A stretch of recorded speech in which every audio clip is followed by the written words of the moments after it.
Hello, everybody, and welcome to TFT Tinfoil Talk. And today we are talking about the plasma cosmology paradigm. Very interesting conversation. I hope you guys enjoy what we're going to get into today. And before any of you start saying, scratching your head and saying, "Is this a conspiracy theory?" Most certainly is, and I'll explain why when we get into it. But very happy to have you guys all here. I will come over and check out the chat here momentarily. But as usual, we hope that you guys check out our links down below, particularly Fanspeak over on Facebook. We're having a lot of fun in that community, and we hope you're part of it. But the other thing that helps us the most, of course, being live streamers, is to hit that share button and let everybody in your community know what's going on so they can come over here and be part of this conversation. And we are going to have some fun. I understand that's a very confusing title, and it's a very sciencey title, and some people are like, bleh, bleh, bleh, bleh. I get it. I get it. But I'm going to make it fun. I got pictures. It'll be good. Ooh. It'll be good. But the first thing I want to do is come over here and say hello to our panelists we got today. And of course, as you guys know, usually on this day, particularly, we'll have a bunch of people jump in as time goes by. That's the way it usually works here. But of course, we're joined by George, and we all know his scientific mind is unflappable. Hello, sir. Hello, hello. I am curious. Ah, What's a conspiracy here? Where's Todd Mulrooney? Where's the Rudis Interruptus Artisticus? that's a fair title for him, and I think you should write that down and make a banner. But he might well come in, dude. He might well. He'll come get you I, too, I, I because I look forward to it. yeah, yeah, he likes to get on you, doesn't he? But we all Well, do. I mean, it's the shtick, I guess. he knows talent where he sees it, and There he you feels go. a little inferior about it. Yeah, I think maybe some people miss the shtick that goes on over here, though, right? Like You know, Booster is not actually ultra hetero, whatever that means. He's not that. He's quite a normal dude, actually. But that's not the shtick. And of course, you guys see the chairman is with us. How you doing, DeWolf? Hey, doing great. Thank you. All right, dude. Now, Yeah. you're a very smart dude, and you're good at carrying on conversations. I mean, that's why you're a member of the Uh-huh. pontificators, after all. Oh, Is yes. this something you're knowledgeable in, or is this something you can challenge me, which is always great when you do? Oh, yeah. I actually have not done. I didn't know exactly what you were doing here and how this relates. I just have vast amounts of knowledge when it comes to the cosmos, what has gone on out in Hmm. space, Hmm. things such as gravity and how that reacts within the space time continuum, Uh-huh. and all these other things related to hyperspace and the like. So I'll just sort of pay attention to see what you're going to present, Hmm. and then see if I can't either agree or throw you for a little bit of a U-turn. And of course, the Please do. other Yeah. caveat to all this is being a creationist. I have a Mm. right there is an Yeah. entirely different way of looking at this, and that has its own conspiracies wrapped up into it. Yeah. So this could be interesting to see where this is going to go. Well, it's directly connected to that too, which is actually nice that you're in Mm. here for that because to have that point of view. But me personally, I'm open to all ideas. As you guys may have been able to tell over the series of TFT here, I love conspiracy theories. I think they're fun. I of course never take them very seriously, but I don't take anything seriously because one thing I certainly know is we humans know nothing. That I do know. That is a truth. And therefore, well, what did it matter, man? Enjoy yourself. Listen to everything. Open your mind and try to put new ideas in there. Who knows what will come out? But let me come over to the chat real quick and see what you guys are saying about, and then we'll jump into my typical primer that I do. But come over here and let's see. We got a few people in here. Oh, nice, very nice. This is a not the the most awesome title, but I did put that there to try to keep the trolls out. That's why I put the title instead of saying the electric universe theory, I put in the plasma cosmology paradigm, so that we, sometimes when we do these things, we get the internet trolls who are constantly spending their entire life searching for such things so they can come and scream at you and calling you an idiot. And we're just what having some fun. they do need to justify their existence. I guess, dude. But I mean, we're just having some fun. I mean, relax, brother. Relax. We Yeah, got but why Roger should Heller in you here. have fun when they can't? I guess so. Roger Heller's in here. He says he hopes everyone's having a spectacular weekend. Well, dude, I hope you are too. And I hope you all guys, all of you, had a really good Thanksgiving. I saw a lot of people posting stuff on the Discord, and then of course in the FanSpeak as well. Just going on. Uh, that's right. Yeah. Don't be afraid of that. That's I will let that through. Nobody calls Chester an idiot but us. That's right. That's absolutely true.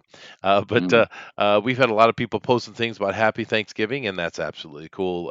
I think it's a wonderful holiday, and we were just talking here earlier that there's pretty much every culture on the planet has some form of a Thanksgiving, and it's good to be able to sit down and say what you're thankful for. I think we don't do that enough, to be honest with you, especially with the young generation. They don't seem to be thankful for anything, DeWolf.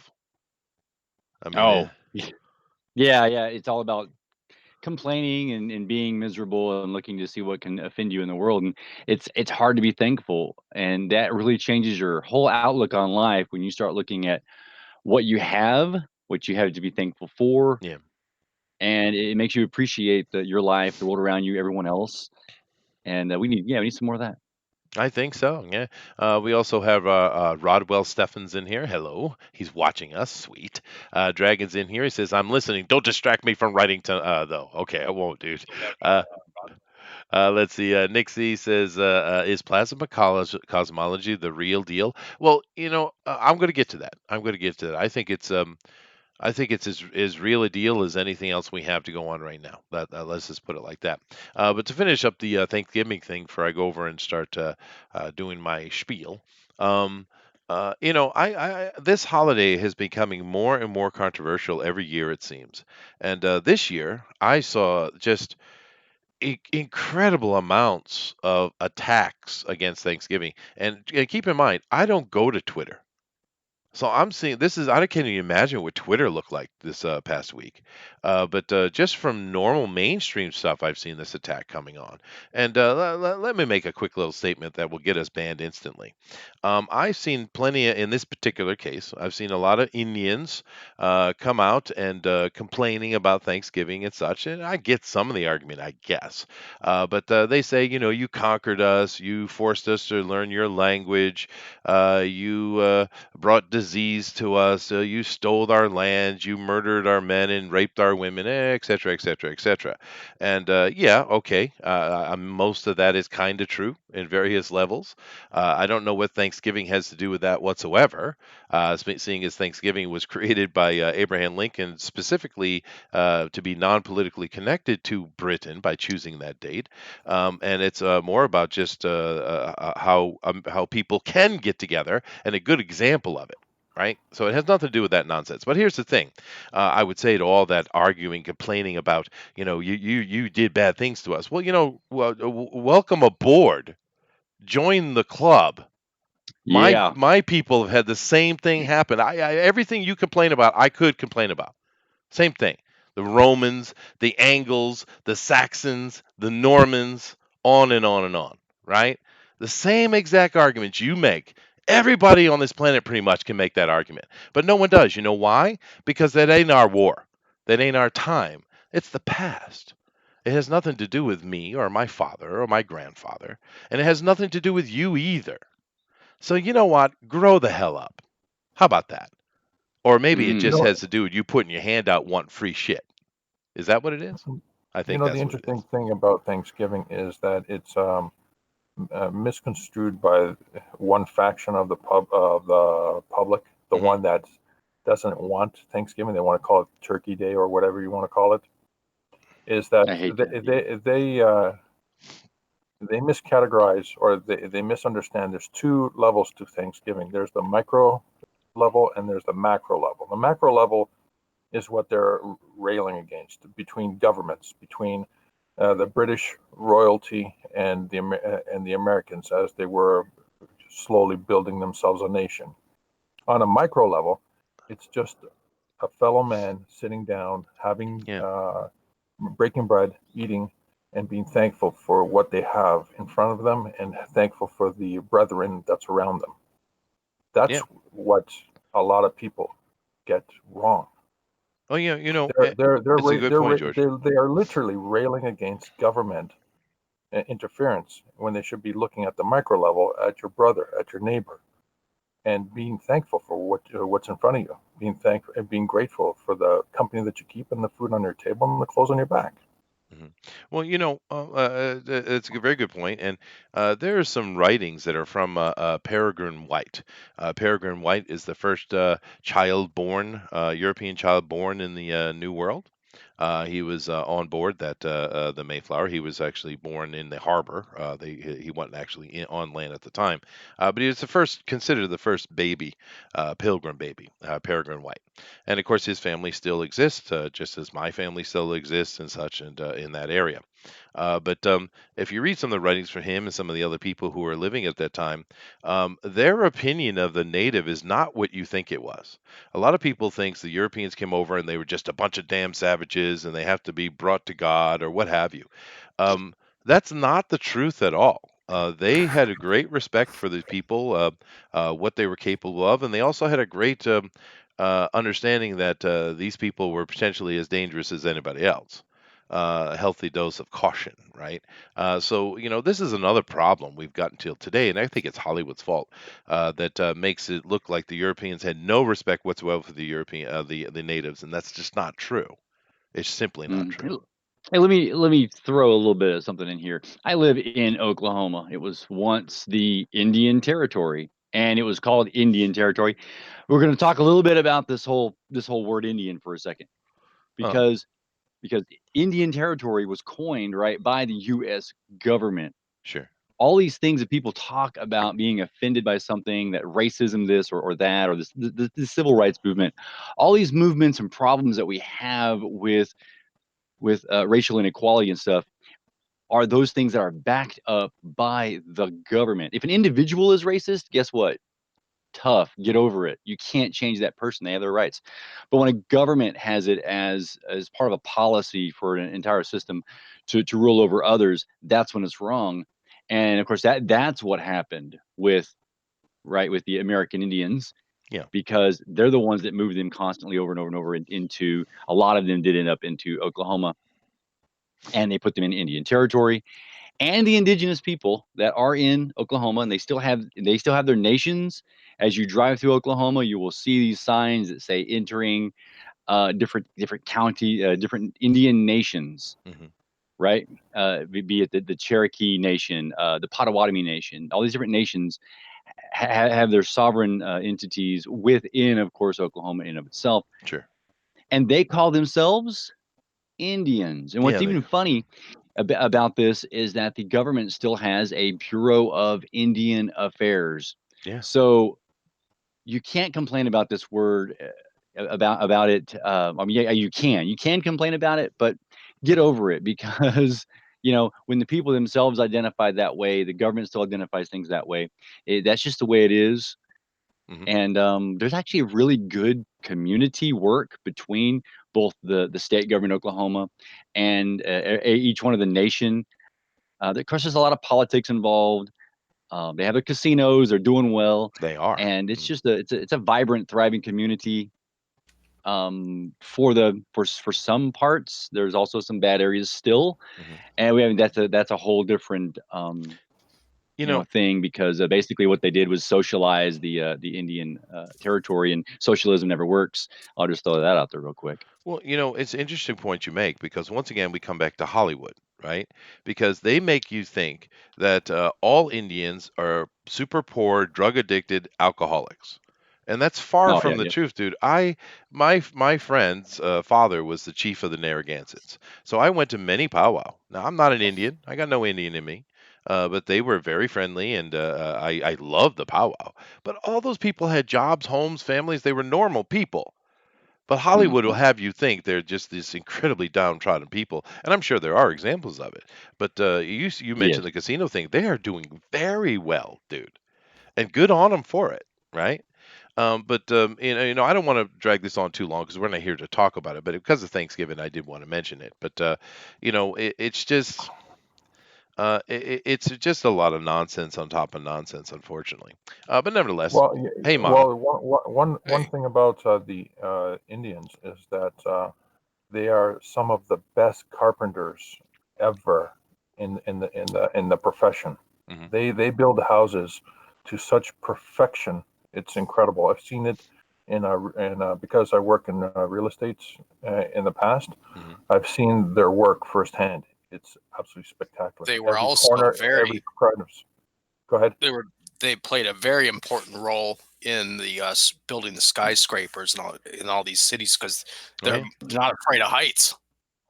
They'd walk Yeah, around on that steel.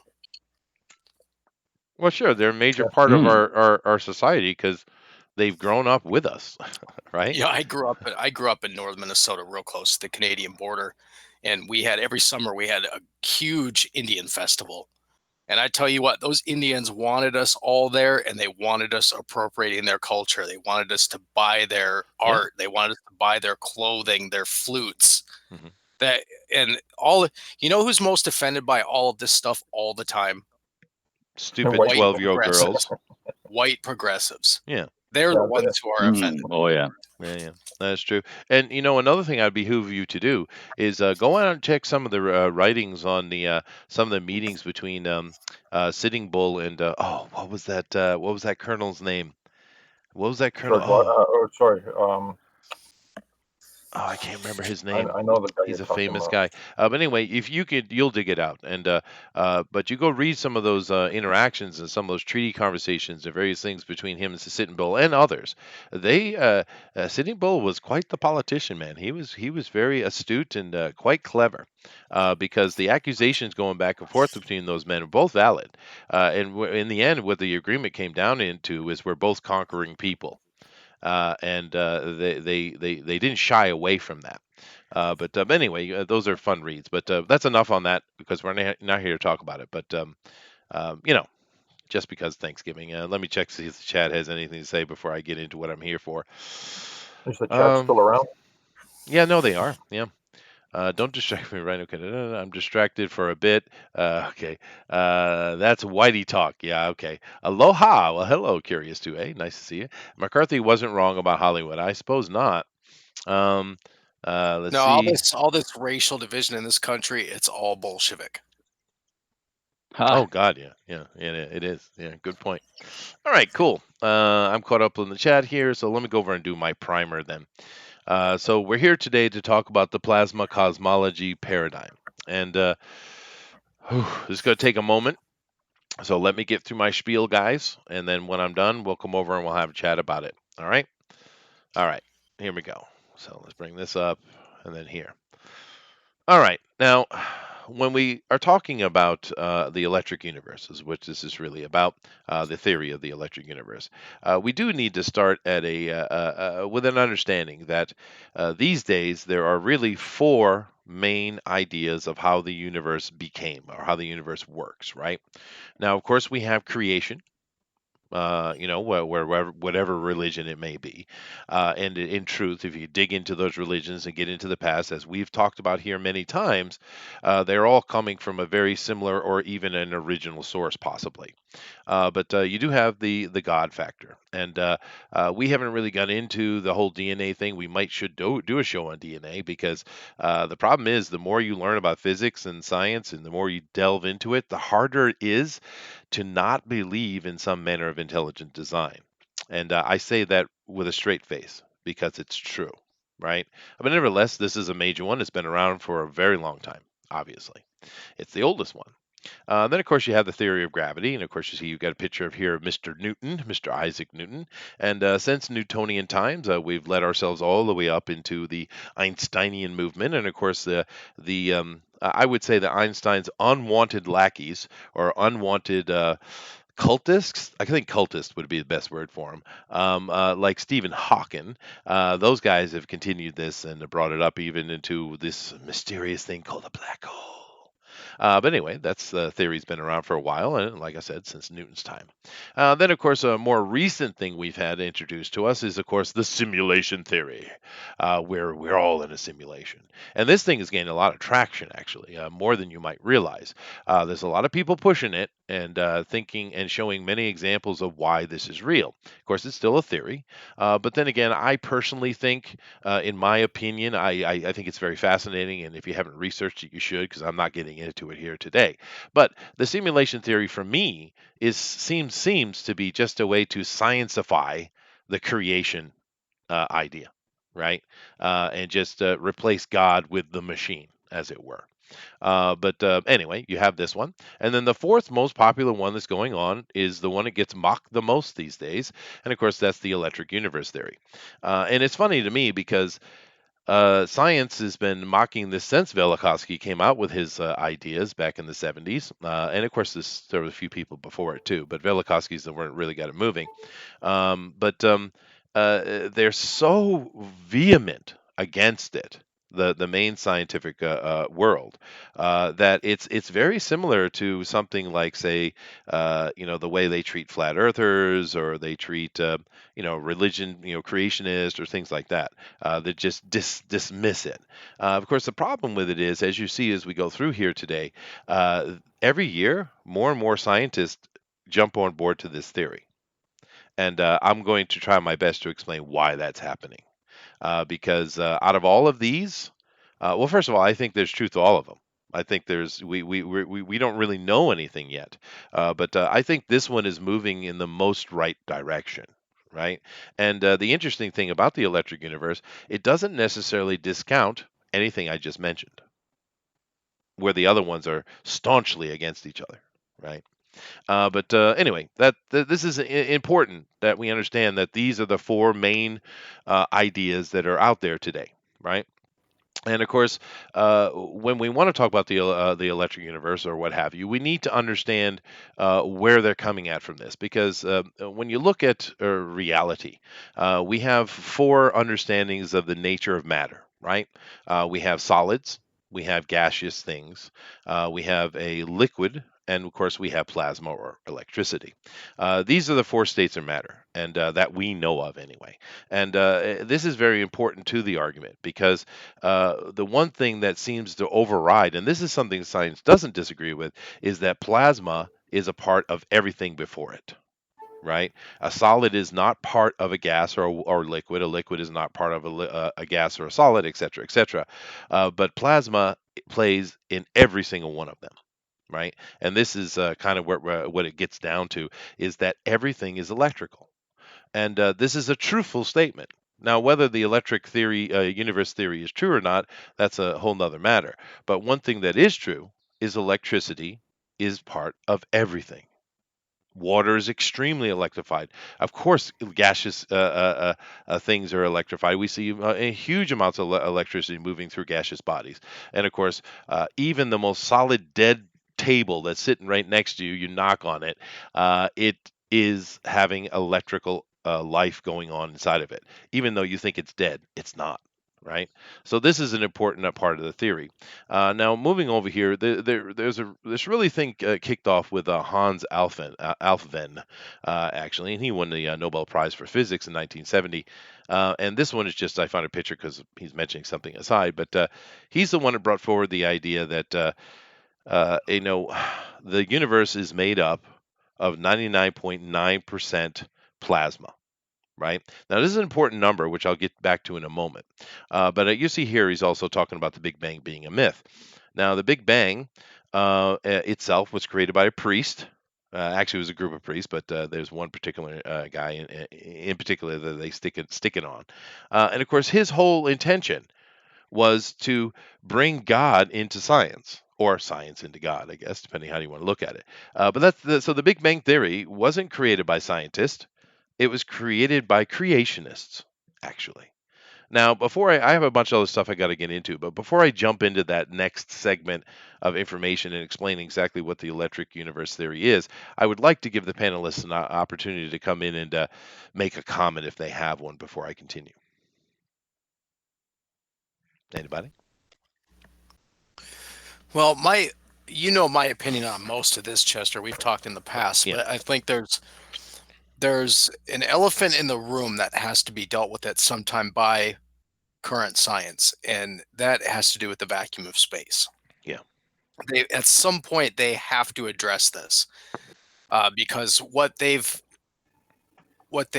filled academia textbooks with in everyone's mind for decades is something that just physically isn't possible. So if, regardless of what it is, who cares? That really has no bearing on anyone's life. That the thing that I think that they have to finally come to terms with this is why has this been something that has been such a huge secret? And if it's just hubris, which it very well could be, Mhm. it could be the hubris of the scientific community. They don't want to admit that they were so wrong about something. That's so typical of humans. But Yeah. if it's something more than that, then what is it? Is it electrical? Is it water? Is it we? I mean, it. Even physicists who are not on the dole for grants in universities, Which are few. they absolutely know that you cannot have an atmospheric body floating around in an absolute vacuum. It's just not possible. Yeah. In fact, the second law of thermodynamics, which is a law and not a theory, That's right. states that you cannot have two bodies of unequal pressure that are not separated by a solid container. So uh, who knows really what the nature of it? It could be more electrical. Personally, I don't buy into this infinite universe of billions and billions of stars and billions of other galaxies and universes and planets. I just think it's Well, when it's we start getting into numbers like that, it becomes more than the human brain can even process. well, So sure. you just kind of nope out. You go, oh, okay, Well, I can't even grasp it. the law you just mentioned is one of the interesting things that the electric universe does answer, actually. Hmm. But cool. Anybody else?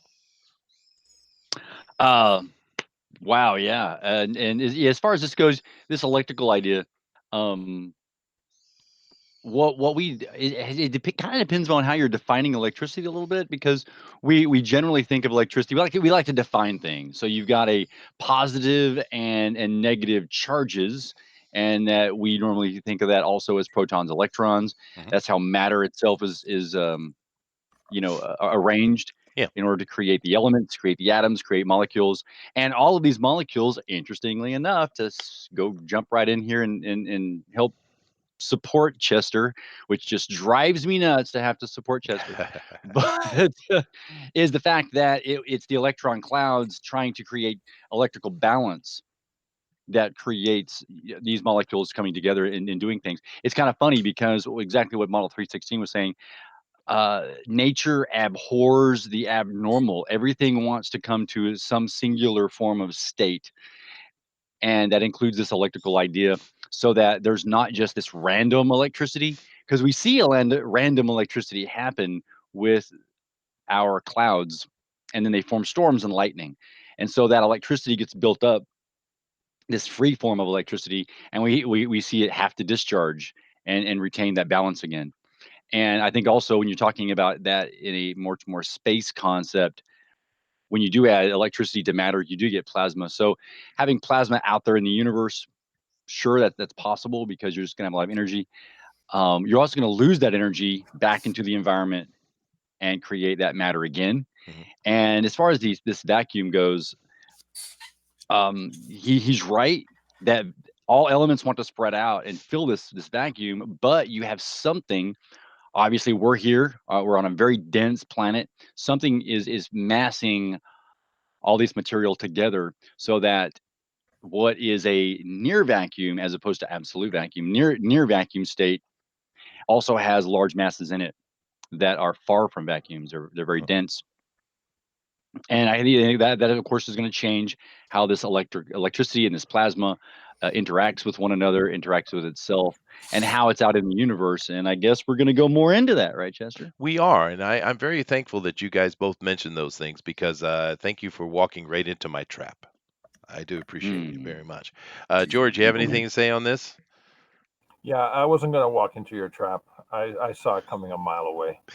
Um, no, the interesting thing is that there's something that's been spoken by DeWolf and Model, is that there's a finite matter uh, matter on this planet, we cannot build more than the matter that's existing in our sphere, so to speak. Mhm.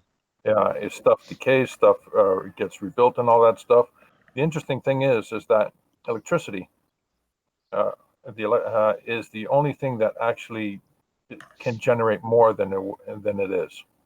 That is a fair point. If you're looking at upon geological time, that's not necessarily an accurate statement, though, because I'm pretty sure 1,000 years ago there weren't as many people as there are now, and that Well, would be more mass.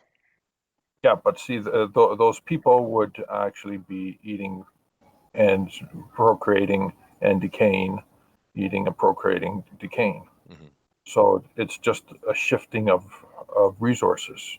Yeah, It's true. I get your point, but I was just being a jerk anyway. Cool. Well, again, that's why I didn't fall into your trap. Thank you, George. Unlike these amateurs around us. Mm. All right, cool. Let's move on. The important thing about this statement from Mr. Alvin here is the fact that he's mentioning that 99.9%. Now, I'm using the word plasma, electricity, energy. They're all interchangeable. They're the same thing. And do keep in mind that energy itself, plasma, is highly affected by magnetism. Right. This is where this electromagnetism or magnetoelectrism comes from, right? It's because of the dynamic effect between the two, and it's very important to everything, including this theory. Now, of course, moving on here to the other theory that's the big one everyone is taught in school, and therefore most people agree with. This is Mr. Doctor Stephen Hawking here, and he's the black hole guy, of course, and he's the big superhero scientist of these days, isn't he? And of course, you do realize that his entire career was based on a paper by Einstein, and a paper that he said he was just doodling around with. It wasn't even an accurate thing because he couldn't find a solution, and that they shouldn't follow it. But instead of listening to their legend god that was Einstein, they went forward and they're going to prove it anyway. Now, the problem that they ran into immediately, all of them, not just Hawking himself, he became kind of the face of it as time went on. The problem they ran into immediately was that no matter what kind of math gymnastics that they did, they could not solve 99.9% of the formula. And of course, that's what Einstein told them. Right? It's unsolvable because it's not the right direction, but they went that way anyway. Now, do keep in mind, we have no evidence whatsoever of a black hole. We don't. Never one has never been observed. Now, I know about a year ago, science came out. We found a picture of a black hole. Now, they found a spatial anomaly. They have no evidence whatsoever there's a black hole. None. It was just a political PR stunt, right? And of course, it's funny to me because China came out not too long ago, a few days ago, I think, yeah, actually, stating that they have pictures of a black hole too. But China always copies everybody. But that's another conversation. But nevertheless, we've been brought along the line here with this for a long time. So they went about, for the majority of this science has been dragged along with them trying to solve the 99%. So first thing they did was they talked about, dark matter, right? And then the black holes, and no, that's not enough. Super black holes, and then of course dark energy. It's got to be dark energy, and they kept adding and adding and adding and adding into it to get to their 99%. But the problem is they can never make the math work. Even today, they can't even come close to making the math work. So the gravity theory, although I think there are some viable ideas in there, it is a complete theory, and I know a lot of people may be shocked by that, but gravity is not a law; it's a theory. And it's what, as a matter of fact, they can't even define what gravity is.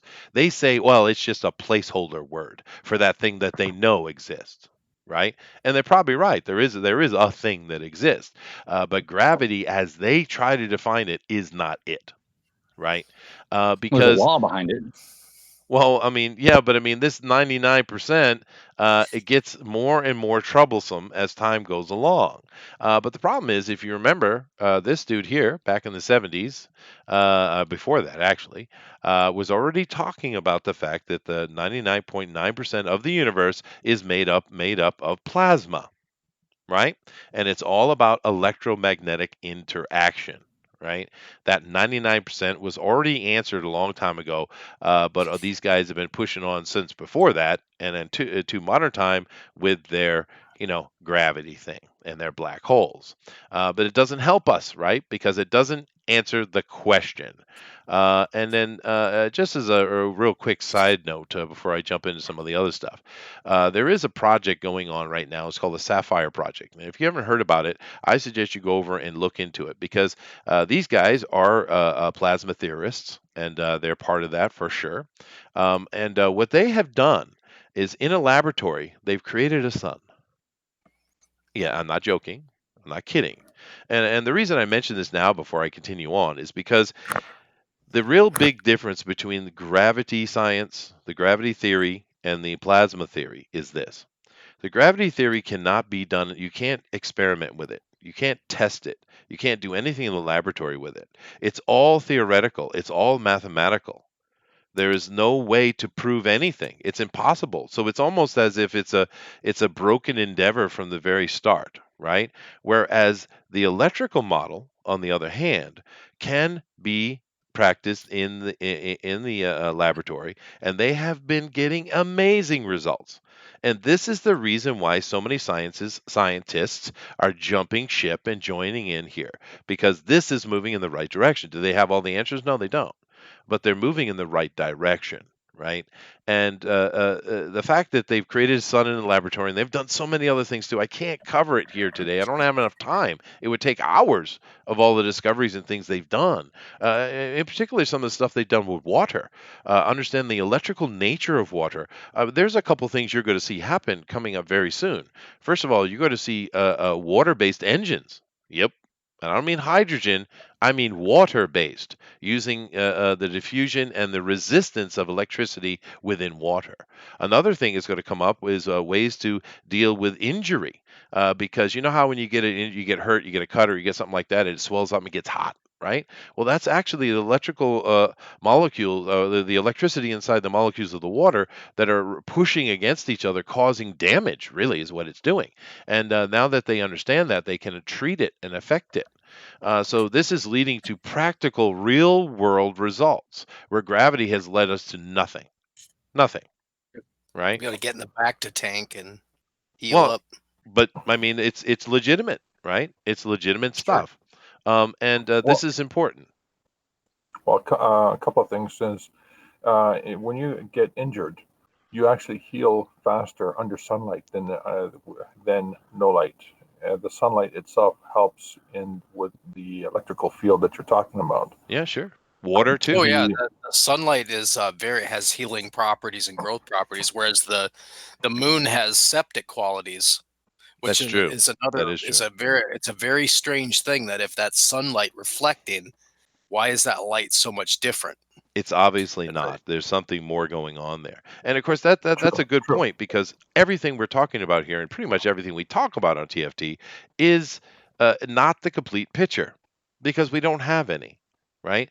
So what we want to do is promote things that are at least moving in the right direction. We want to be progressive. Ha! I use that word, but we Well, want to be yeah, well, progressive.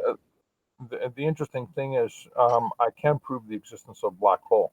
It's very easy. Uh huh. no, Uh, you can't. You can't. No, within he's the being humorous. Let him go. within the It's his humor. within the comic book community, the Uh huh. Comicsgate community, when Talking you about actually Robbie? text message or DM certain people in Comicsgate, they don't respond. It's a Hmm. monument. It's a gigantic black It hole. is. You're right, George. You're right. All right, I'm almost at the end here, though, so let me get through this. Listen to Chester. Yeah, you're right. All right, let's move on. Yeah, let's move on. But You know, my, I but think there's probably some parallels in this too. Chester, mm, have you seen the video of that water of that they have a vortex running in water and it's actually creating a little they call it a star, but obviously it's not a star, but it's a really interesting video. They have this water, they're either running it through a frequency or doing something to it, but where Yeah, it's it's creating electric frequency. It's yeah, yeah, it's electric creating frequency. a vortex, and at that point where it's meeting it, there's a spark that's running in there. yeah, And no, it's no, there very is. Yeah, water is extremely probably electrical. at some point probably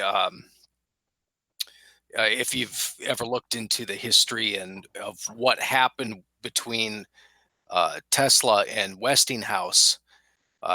Tesla, according to his experiments, that it was possible to pull electricity right out of the air. Oh yeah, no, absolutely. Yeah, Tesla did that it's static. constantly. J.P. Uh, Morgan was the funding that project, and then he pulled the funding because he found out Tesla wanted to give it freely to the world. He's like, hell with that, I'm yeah, going to make money. the interesting thing about gravity is that you can actually quantify gravity by the people who don't believe in it. These people are anti-gravity believers, Ah, and thank you, therefore George. Yeah, anything that's anti-gravity yeah. must have positive gravity. There you go. Thank you, George. But Well, the hard part about gravity is more that there's nothing to believe in or not believe in. There's nothing. there is nothing. Well, Yeah, and actually, the interesting thing about gravity, if we can um, just hold on to gravity just for a moment, is that everyone keeps saying there's nothing there, there's nothing there. But the one thing about gravity is that mass attracts smaller mass, greater mass attracts smaller mass, and that in itself is Where though? the concept Where's of you gravity. have where? no examples of that, George. Not one. Really? Yeah. All Really? right. Well, What about the mother-in-law? Oh Uh, God. All right, fine. Let me finish my primer, and you can make your jokes all you like. Now, the thing with now, for me personally, to interject here, I think in the end, the missing elements that they're going to find is sound, right? Because with these guys are doing here with the universe stuff or the plasma cosmology, is they're trying to make the solution all about electricity. And I get that, and I think they're moving in the right direction. But in the end, where does electricity come from? We have no idea. We have no clue. But I think you're going to find that electricity is actually coming out of sound. I think sound is the beginning. And even Tesla knew this, and they didn't listen, right? Sound is where everything comes from. That's why in the laboratories, you talk about the moving water with with electromagnetism. It's the sound of the electricity that's causing the water to move.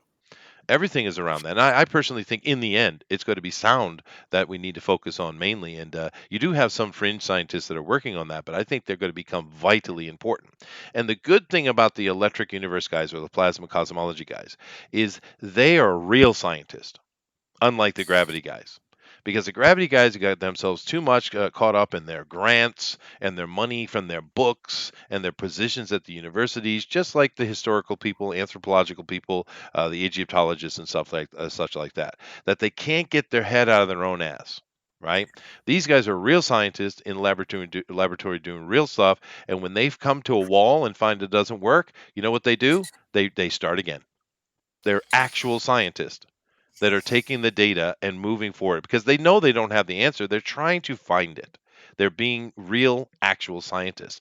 And eventually, sound is going to become much more. And I've noticed in the past year or so that the sound has become more and more important to them. They're paying attention to it, and I think they're moving in the right direction. But nevertheless, one of the things they do in the laboratory that I think is fascinating, and this is probably the most interesting aspect of the electric universe theory, is that if you take a look here at this picture of Mars. Now, this picture is very famous. We all know this. We know this incredibly huge canyon that runs across the planet. There, it's just ridiculous in size. It makes the Grand Canyon look like a little inchworm in comparison, right? But most people think this is some manner of meteoric strikes. It's heavy material striking the planet, causing damage. Well, the electric universe guys have done a lot of experimentation to prove that, yeah, no, that's not what's happening at all. This was electrical in nature. And I have seen so much of the data they put out on this and the demonstrations they've done in the laboratory that I don't even argue it. This is electrical damage. This is not from meteors. Then there might be one here or there, but that's not the damage you're looking at. You're looking at actual electrical interaction. And we know planets are electrical bodies. Of course they are. And when they get too close, they will arc over to each other, just like any other electrical body would. right? And I don't have the time to go into it in depth here, of course, but I strongly suggest you go in to look into this because it's once you watch it and once you look at it scientifically, open-mindedly, and you will understand that this is absolutely electrical damage. They have beaten this one to the ground, guys. This one is done. Right, and of course, it's all across the solar system. And of course, speaking of the solar system, there's something that the electric theory guys have put out, and this kind of goes back to what DeWolf was saying, and I think Model touched on it a little bit before, is when you're talking about the vacuum of space. Well, what they're suggesting is that it's not just the sun and the planets. But there's another body in place here that we're not thinking about. Now, in the old days, we would call it the heliosphere, right? But they have coined a new term, and they call it the heliospheric current sheet. And if you look at the power ratio, now this is something that we know is happening. This is not argued. But you have 3 times 10 to the power of 10 amperes that are the amount of energy that's being spread out across the entire solar system, right? And it's not just the sun or the planets, it's this entire thing that is being enveloped by the heliospheric energy of the sun, right? So when we talk about a vacuum, once again, it's kind of a nonsense word because it doesn't make sense. It doesn't apply to the science that we've already proven to be true, right? But if you take into account that a heliospheric current sheet is an actual body unto itself, well, this is the missing link when it comes to what space is. It is electrical current unto itself, right? And of course, we can even scale this up. And here's the reason I put this in here is to explain this very clearly and why this science is so important. You can't even do experiments on gravity. We've already established that. But electricity you can, because and the reason you can do it is because of this. Electricity scales. You can take and do a demonstration of electricity doing something at the most small little teeny desktop level, or you can take it up to a galactic level. It scales perfectly. And this is why it lends itself so well to experimentation because it doesn't matter the size. You can shift it up here or there. It just scales perfectly. And that's an amazingly thing. And I think it's important too because the fact that electricity scales so perfectly, I think, is why it applies in a universal way because it is uniform. Right now, if we look here, for instance, as an example of the scaling up, here is your galactic current sheet because you have all these solar system sheets that are interacting with each other, creating one, electromagnetic effect, which would be called gravity. I think that's really what we should call gravity is electromagnetism. And this galactic current sheet is 3 times 10 to the power of 18 amperes. What a nice scaling, right? Now, if you don't understand that number, when we get into the power of 50, for instance, that is a number that cannot exist as far as mathematics is concerned. So you're seeing where 40% of that? That's a lot. That's a lot of amperes, dude. But I put this here more to explain the scaling effect of it, therefore why it's so perfect for being worked in the laboratory. Which brings, of course, me to the last point I want to make before I come over to the panel and the chat and such. That when we talk about what is generating these heliospheric current sheets, or at a larger scale, the galactic current sheets. Well, of course, it is the sun. And here's the big argument against the electric universe. There's 2 of them. One, the electric universe theory has no idea, it doesn't pretend to have the idea of where everything started. They don't have an origin. And of course, because they don't have an origin, they don't have their big bang, or they don't have God's, spoke. Therefore, they just dismiss them. Oh, you don't have that, well, you're nothing. Get out of here, right? But they don't know, so they don't give an opinion on it, right? Which I think is a good thing. It's science. It's actual science, right? And of course, what they're stating here, and this is the important aspect, is a sun is basically a light bulb. It's a giant diode, a type of diode. It's an electrical body, right? And they have demonstrated quite interestingly that this electrical body, this diode, is in a daisy chain all the way back up to its origin, because a nebula is just another plasma body, right? And if we look at the sun closest to us going toward the Orion Nebula, where we come from, where our sun comes from, right? You have Betelgeuse, et cetera, right? So we're in its daisy chain. So that energy is still flowing from the Orion Nebula all the way down that chain, and it continues to spread out throughout the, moving forward, and then having little bulges, what we call suns.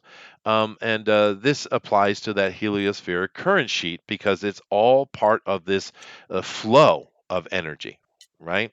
Now, some of the detractors and things they go against, and I brought this picture up the sun specifically because you see this coronal hole here, right? This loop.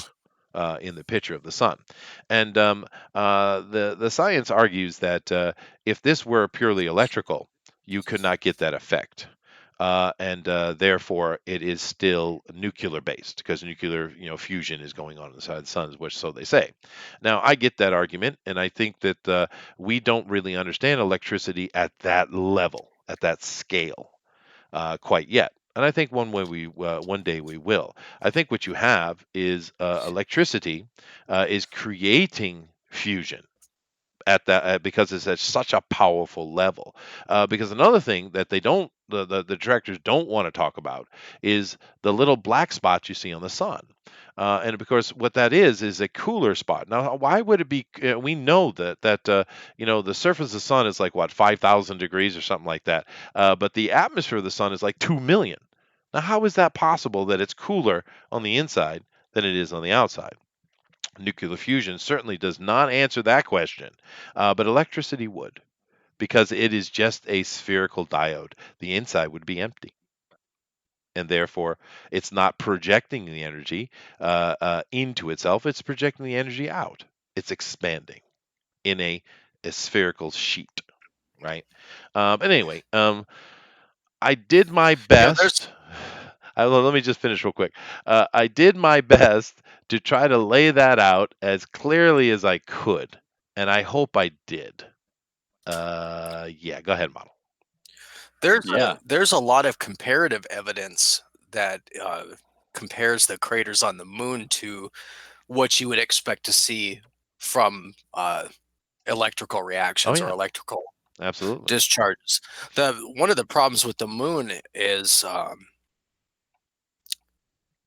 most people don't even stop to think about it, but it's it's just commonly thought that it's all these millions of years of meteoroids hitting the moon, right?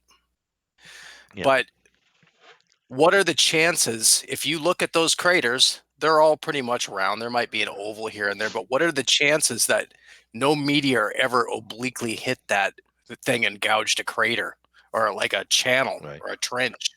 Why are all these craters round? And why do they all have dimples in the middle? Hmm.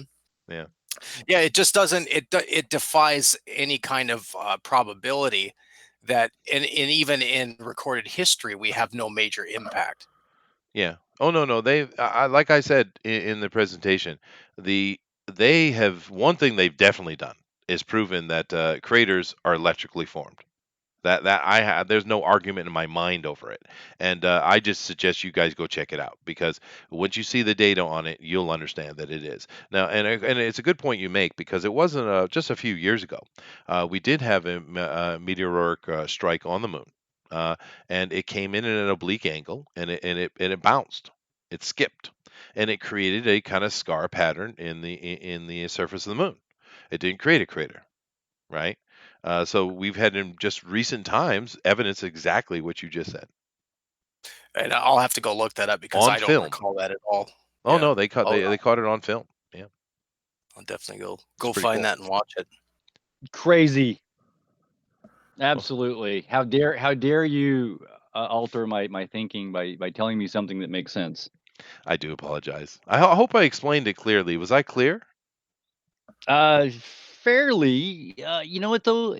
I think you're falling for a few things that these scientists are also falling for, Mm, okay, lay it out. and that is looking too narrow.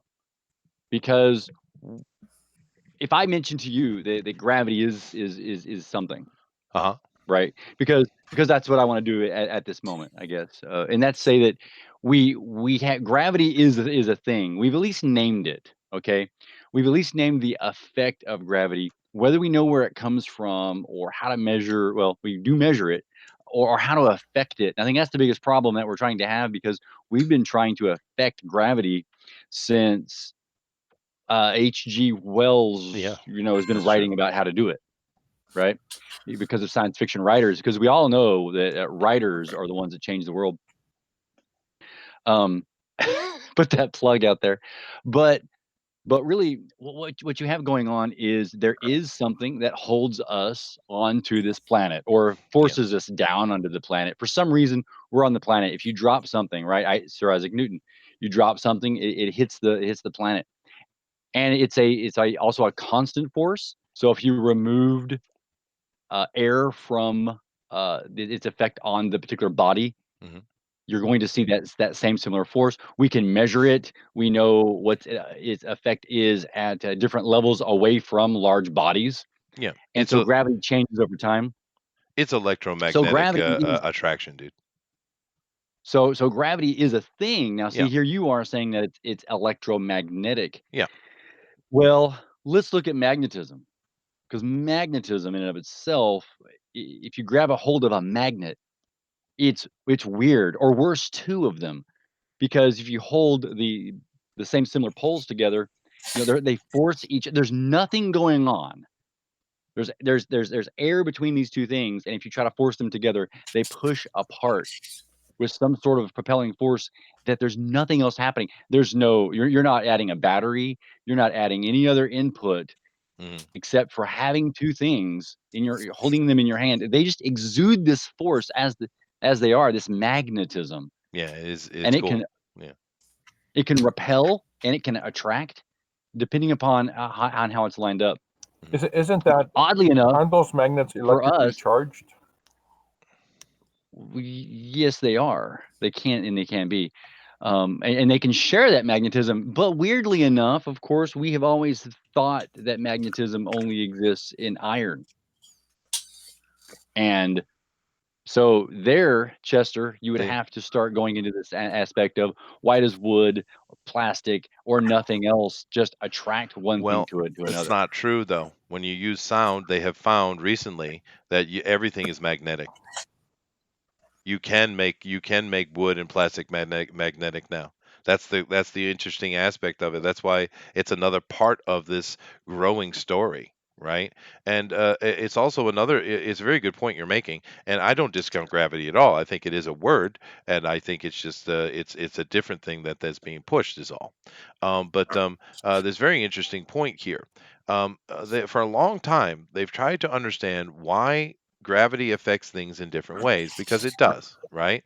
The effect on the human body is overwhelming, actually. But if you look at other things that have, and I think what it really comes down to is water content. Because when you look at other objects that gravity obviously affects differently, and they're constantly trying to figure out why that happens, if you look at those things that are affected differently, it's because their water content is lower. Like for instance, insects have far lower water content than all the other living things on the planet, right? And that you see a lot of insects defying gravity constantly, right? And I think what it comes right down to is what you're seeing is an electromagnetic effect against the liquid of your body. It's it is a very real quantifiable situation, because there are news reports where schools uh, have had rowdy children and teachers, and it was something very odd. So in a Hail Mary, I'm just abbreviating the news report Oh, I please, read, George. as a guy came in and checked the electric field and the power consumption of the school, and the electric distribution and all that stuff, and adjusted the knobs and whatnot, and literally the entire school had calmed down overnight. It was the electrical field to the power outlets and all that stuff was supercharged, and it was having a profound effect on people. Well, you could Now, probably start to additionally, go into some of this 5G. That's part of the well, fear. Good point. 5G is different. 5G is microwave. It's not electricity. But It's all additionally, generated by the electrical energy, George. Hmm. So It's but all plus so let me plasma. let me get into this the, though. the power lines, and So you know this. Living near a power line, it will have a profound effect on your biology. Yeah, sure. Transformer, you so spend too much time around a transformer and give you cancer. Absolutely. That's right. so And there you go. The electrical field, in, in effect, affecting the biological makeup of your body in a profound effect. Now, the interesting thing is that you said about magnetism and sound. Yeah, as simple as going to a speaker, subwoofer, and actually putting a plate on top of it with sand, Yeah. and then you run it a specific frequency through the subwoofer, you'll get actual different patterns of that sand. And some of those patterns actually are ancient symbols. Yeah, They no, hit, now hit a that's an particular interesting frequency. point you make. They actually did an experiment by putting a sheet over a stone box, and by generating different sounds, what they were able to do is create the Hebrew alphabet. It's quite interesting, dude. So Yes. the Hebrew alphabet seems to be actually created. The shape of it is based upon the sound of the shape. And now how the hell they figured that out, I don't know. But that is an that's pretty. absolutely fascinating point. So I want to get back to gravity. Yeah. because here's something about gravity as well. If we then take what you're talking about, that whereupon gravity is the attraction of things, magnetism is the attraction of things. If you can align positives and negatives up in some way, you can then attract everything. Okay, one way to do that is to increase the amount of available electricity or electrical containing material, which of course we know the more of this you get together, the more atoms you get together, the more you have positive and negative potential. Sure. And if you have that in bodies such as the Earth, all the planets, and the sun, then you're going to have more atoms. You're going to have more possibility of creating more magnetism. But of course, now this magnetism is, well, I guess you use the term electromagnetism. It's more of a it's electrogravitonic magnetism. We could almost Yeah, I coin think the some word phrase. gravity can be replaced with electromagnetism or electric. I think is probably more accurate. But anyway, go ahead. But it's different than it's nuclear, right? They use the term weak force and strong forces. Yeah. I think you could almost go that it's a nuclear electricity. But this thing about the sun you were talking about. Now here's where I was talking about. Now you're looking at a small slice, which other scientists are looking at small slices because Yeah. That's a good where point. you're saying it's electrical, they're saying it's mass. Well, it's mass. A highly massive body creates gravity. Well, okay, a highly massive body has more electro potential, so it can also have more of this electromagnetic Mhm. uh, gravity effect. So those two things go together. You want to start taking different things, putting them together. Like for instance, this idea of the sun. Well, it's not a static thing. You can have nuclear fusion going on. Nuclear fusion creates plasma. Plasma has more electrical potential, and heat. It also increases heat. Heat, of course, changes electrical potential as well. And the whole thing is spinning around. So Mhm. when you get something that's spinning around, it creates different vortices, and that's going to create spherical effects, just like you were talking about. Yeah. So you have to start looking at things more in this macro scale Uh-huh. of looking at the universe Well, instead of small slices at a time. well, I think the electric universe is actually looking at the ultra macro. But let me break your mind for a moment. Take the sun. Right now, if the sun is actually a nuclear furnace, therefore it's an active mass, right? Hmm. And that active mass is consistent, right? But yet we know when there's solar flares, when the sun is acting up, it's actually the dispelling of mass. It's letting mass go, right? But we know now that the sun directly affects earthquakes and atmospheric temperatures and all kind of things like that. Not just here on Earth, everywhere. right? Now, if the reduction of mass from a solar flare is reducing mass, then how does that explain the sun's effect on an earthquake? Whereas if you look at it as an electrical body and the electrical discharge is increasing with a discharge instead of reducing, then it makes much more sense that that electrical discharge, which is increasing it, would have a physical pressure effect upon the planet, therefore creating earthquakes. Mm. Mm, that's painful. Okay. It's painful. Now, I this know. thing about the moon and the craters and the electricity is creating craters and stuff.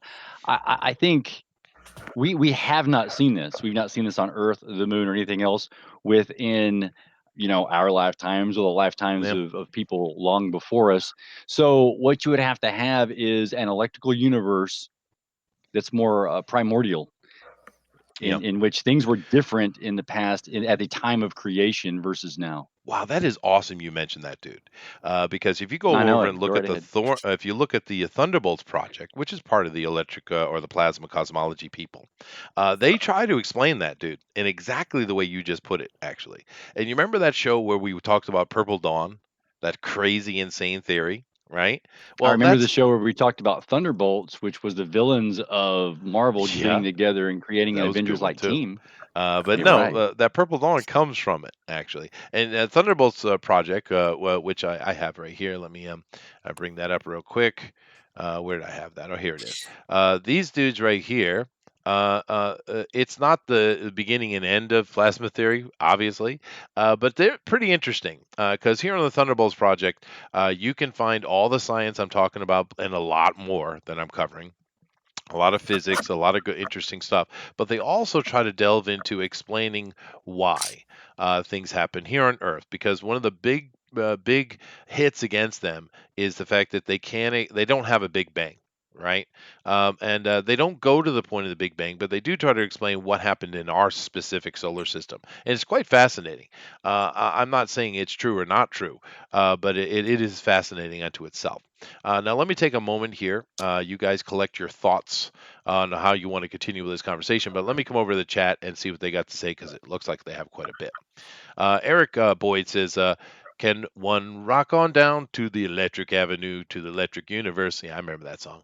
Lorenzo laughs. He says, the real question here, uh, dot dot dot is it matters so much to scientists because they would lose a lot of credibility if they were wrong about something so big. Yeah, that is a major hang up in the scientific community. Yep. Let's see. There are more states of matter than four. Okay. Those four are just the most known and understood. I would not be shocked if that were to become true. Because I really don't think. I think we're literally just beginning to touch the surface of science. I think in 1,000 years, 2,000 years from now, I think look back as this is almost the primitive beginnings of science, actually. So that's not an odd statement at all. Eric Boyd says, "Does it matter how many states of matter exist? I hear there is an unidentified one in the center of the matter." Okay, yeah, I think it matters to our conversation because the reason I mentioned that in the beginning is each one of those states of matter are individual unto themselves. They do not cross streams, as it were, but plasma crosses all the streams. That's why I was trying to set it up as plasma affects everything. We know this. We don't argue this point. And then I tried to move forward to explain why plasma is so important. That's the reason I did that. Dragon says, it looked up the wiki on this. It sounds like nonsense because basically there's a lot of plasma out there. Plasma is made of electricity. Everything's made of electricity, therefore plasma. Well, see, you've made your own argument though, Dragon, because everything is plasma. You're right. The whole universe is plasma. 99.9% of it. Exactly. Yep. Lorenzo, I already read that. He says, Dragon continues says, there's nothing more to it from what I extrapolate from a quick read on Wiki page. There's actually a lot more, and I just can't cover it here. You notice when DeWolf or Model say something, I'll add a little other point, like when I was talking about the electrical discharges of craters and things like that. There's just so much I can't cover it here in this short period of time because we're already on an hour. Dragon says, so to say, therefore plasma is equal to say, therefore solid. It's not an explanation or anything. Well, I think it's moving in a direction. All right. It's a logical fallacy. All right, cool. And he continues by saying it's not affected by magnetism. Electricity is magnetism. Now that's interesting because electricity is itself. Magnetism has a great effect on electricity. So if they are both the same thing, then how does one affect the other, right?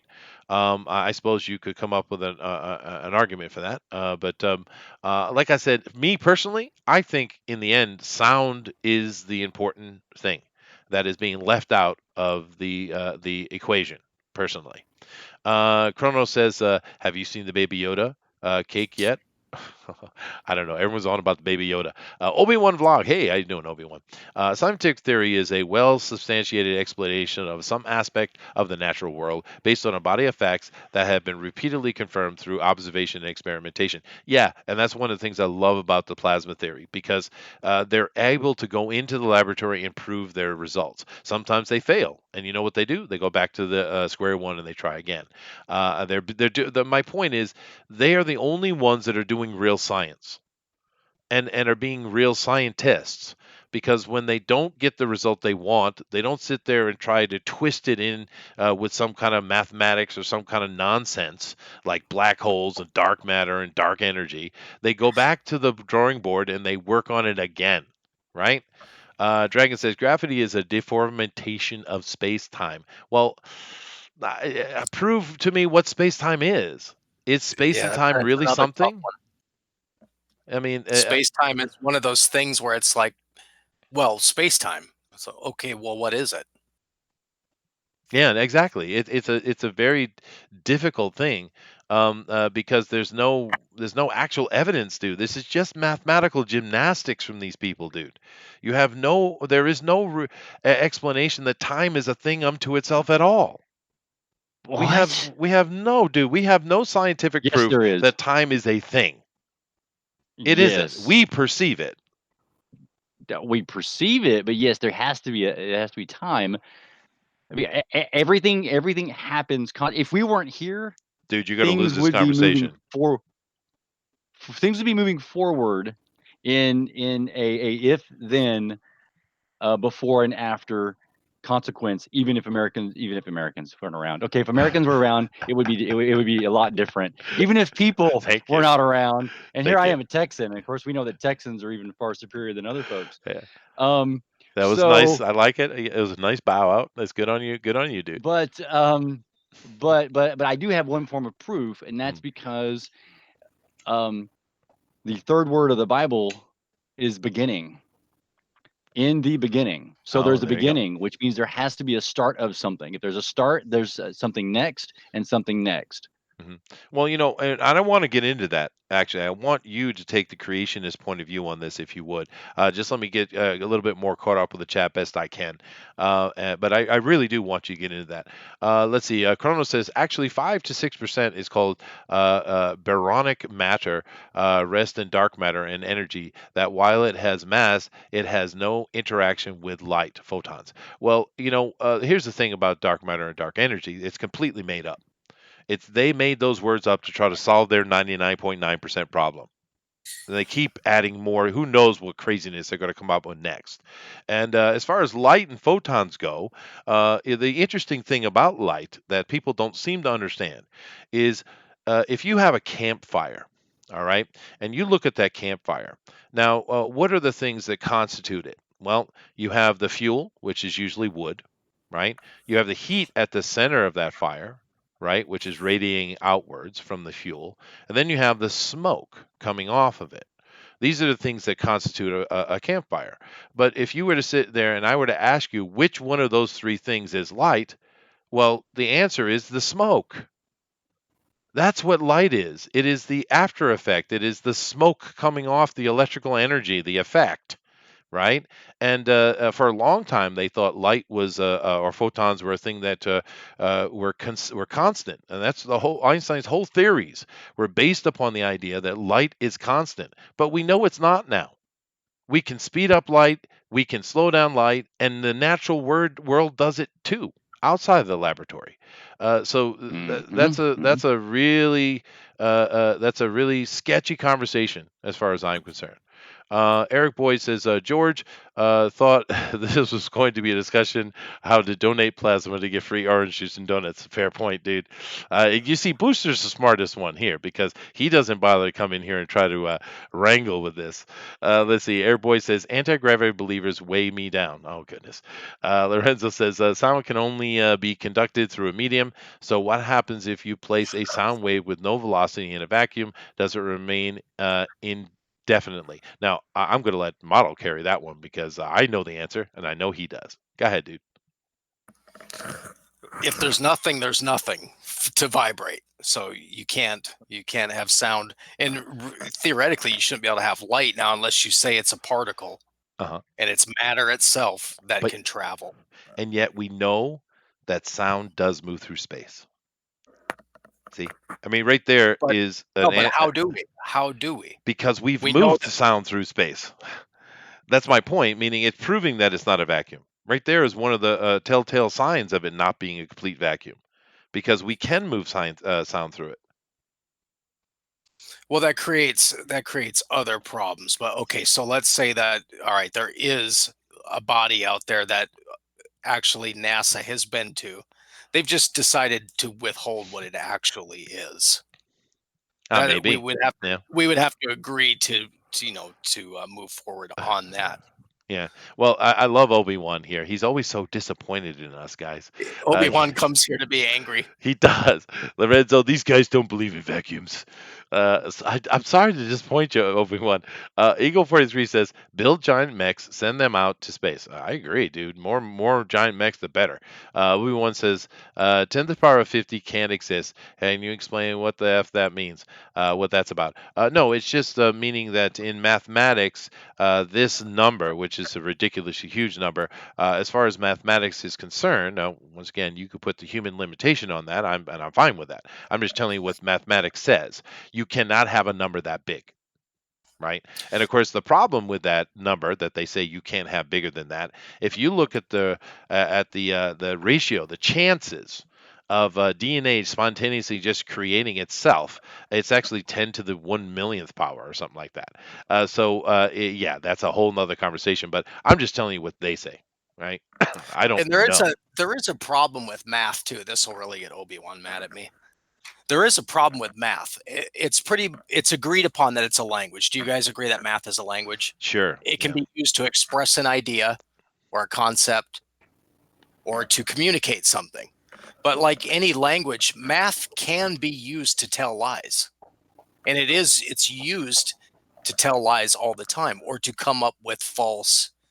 You can work a math equation long enough to get basically any result you need.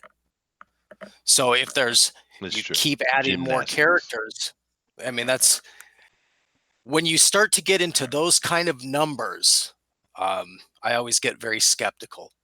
Mhm. Why does everything have to be on this huge scale? It's so that you can't understand it.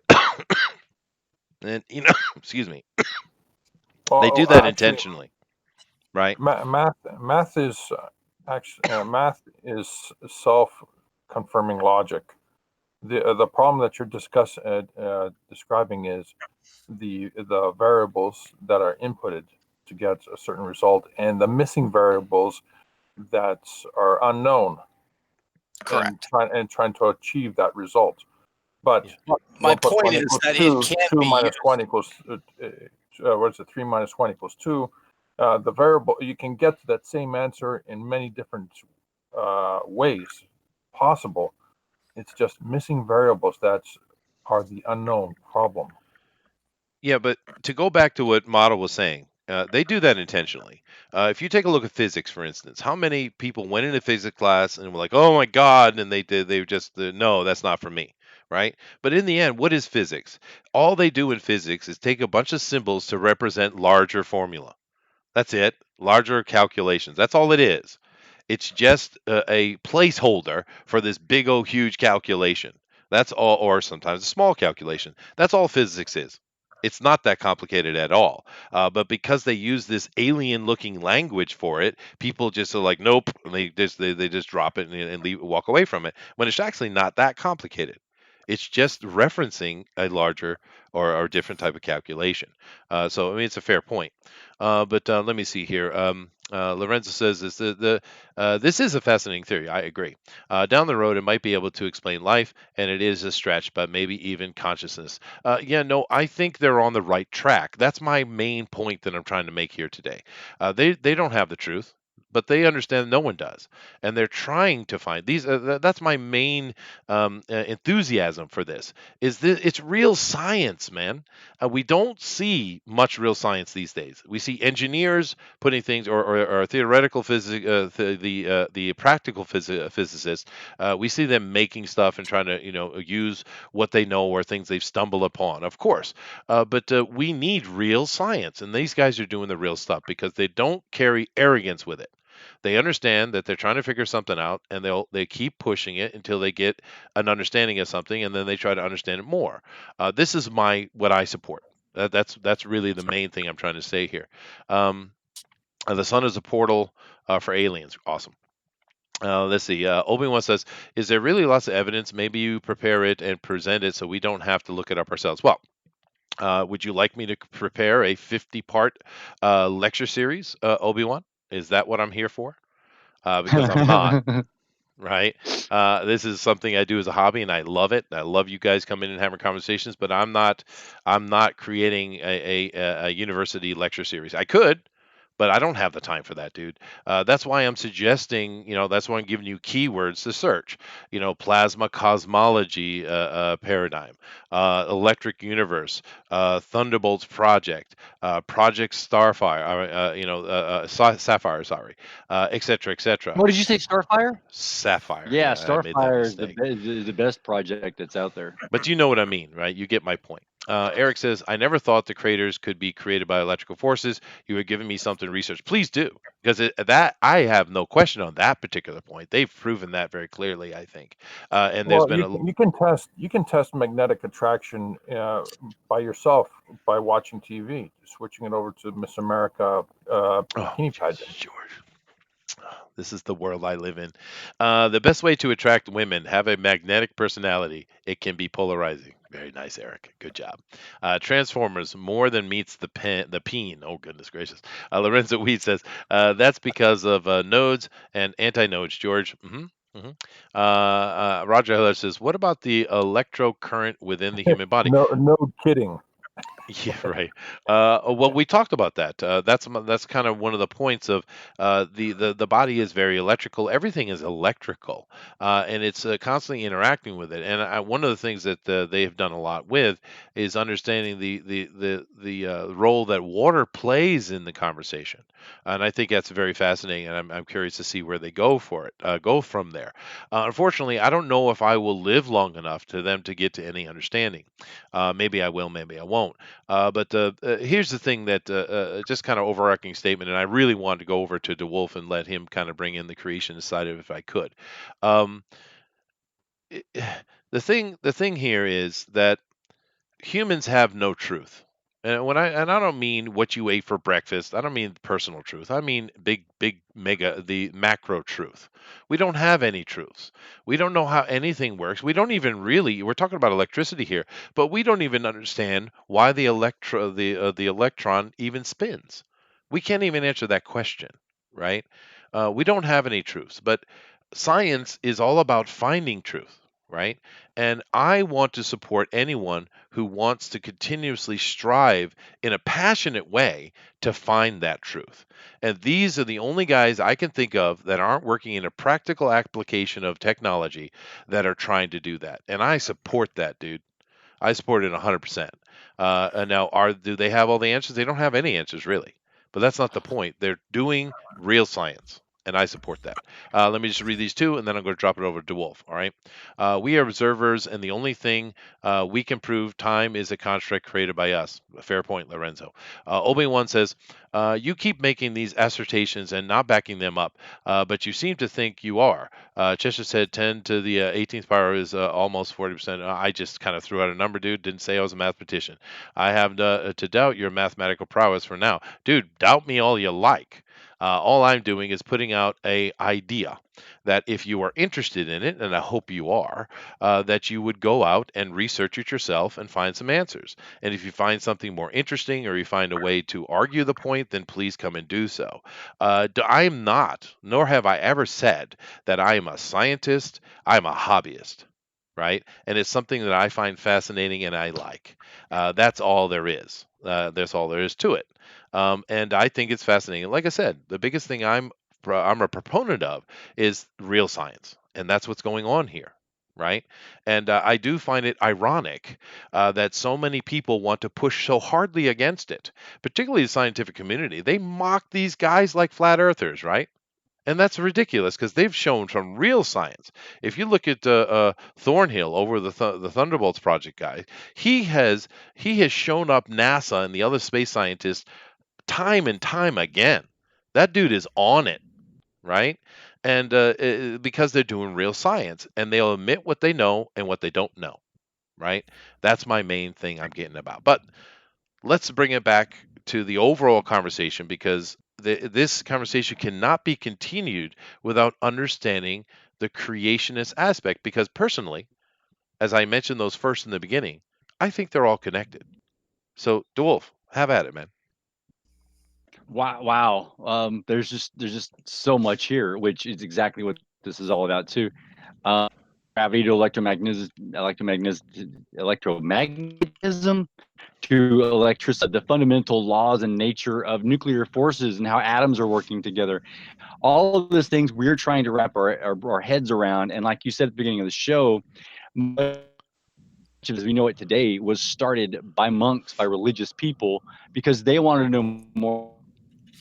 It almost comes from a Gnostic concept that the more you know about the world, the God that made the world, and that's where creationism comes into a play, because we start with the Bible and where it says in the beginning God created the earth, the heavens and the earth. Then the heavens is part of that. That's the actual concept of the Big Bang, is the concept that it was spoken into existence, that there was nothing in the universe, that it was an actual either a blank slate, a dimension, not even a dimension that existed. There is no space time except for heaven, where God Himself existed, and then said, "Hey, let there be light, let there be space, let there be time."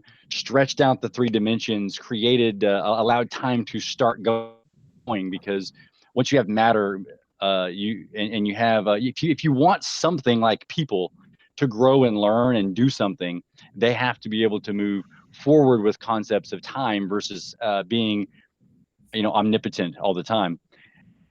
And that's where all this was started. And when you get into this aspect of now what makes up the universe, whether it's plasma, this, that, or the other, all of these things have to be taken into the universe is giant. It is really big.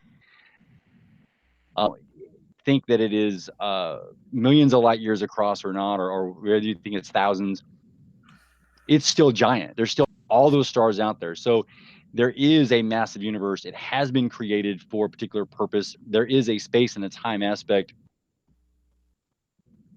We're trying to know more and more about it with the finite knowledge and the finite sensory organs that we have at our disposal. The interesting thing is that you said, and Chester has said in all this, is that sound. And while Chester associated sound with electricity and matter, you have associated sound with creation. It's key word. God said, "Let there be light. Let there be." Creation was created by the very act of sound. Yeah, right. and every right. culture agrees with that, by the way. not just the And the Christians. first thing that people, the first thing that people would say is, like, for instance, the Big Bang. Well, how did it start? Where did it come from? You can't have matter and energy without something, right? There's the law of the conservation of both of those theories. Well, when you have an energy source like God, unlimitless energy to begin with, and then just pours that energy into the creation of a universe, and then starts that ball rolling and creates matter from energy. And that's what's very interesting about this electricity theory, because electricity and plasma is directly energy in and of itself. It doesn't have a material form that we can touch, so we have to use all these different means of trying to measure it and affect it in different ways, and that's difficult.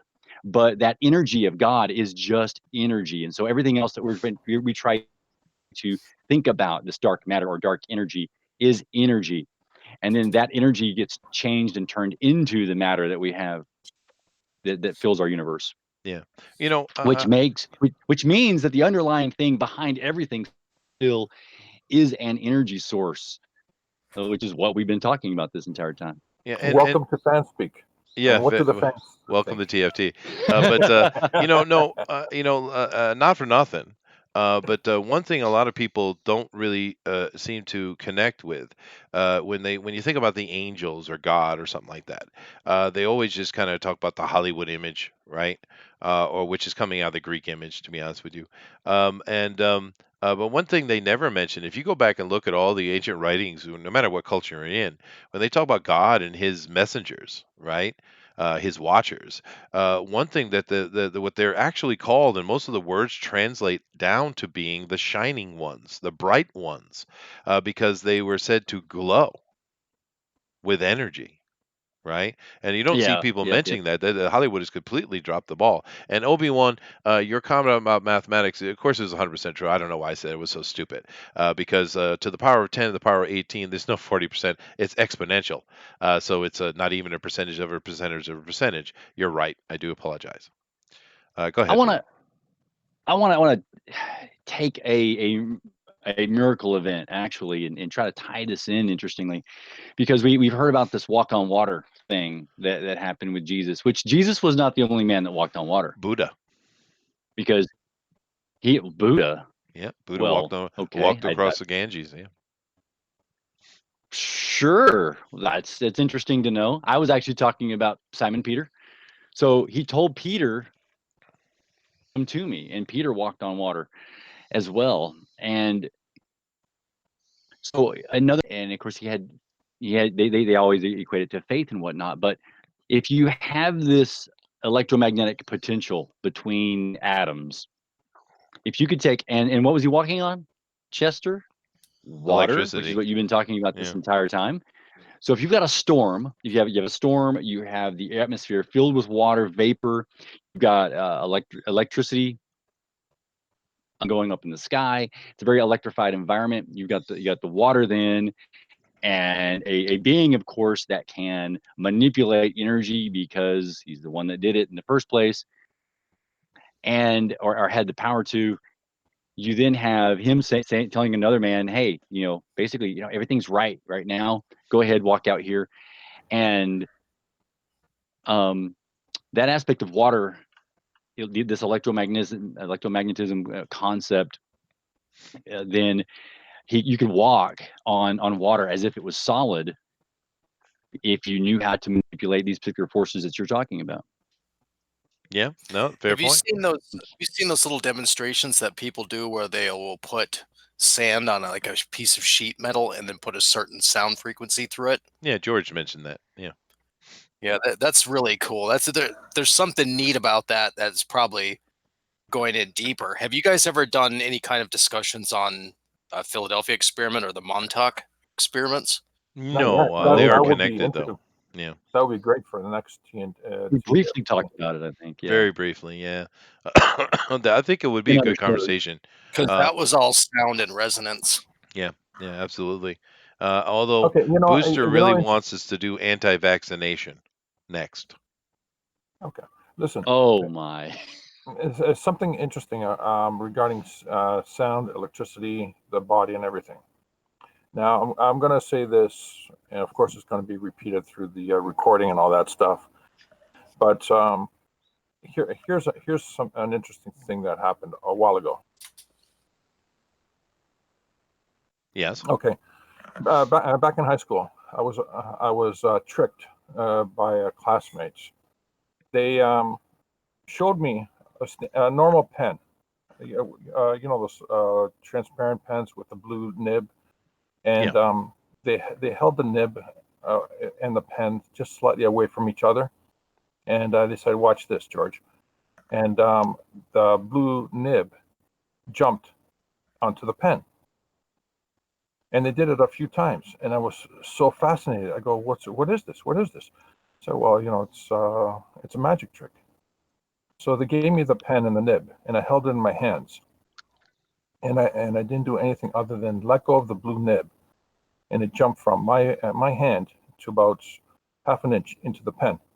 Okay, onto the pen.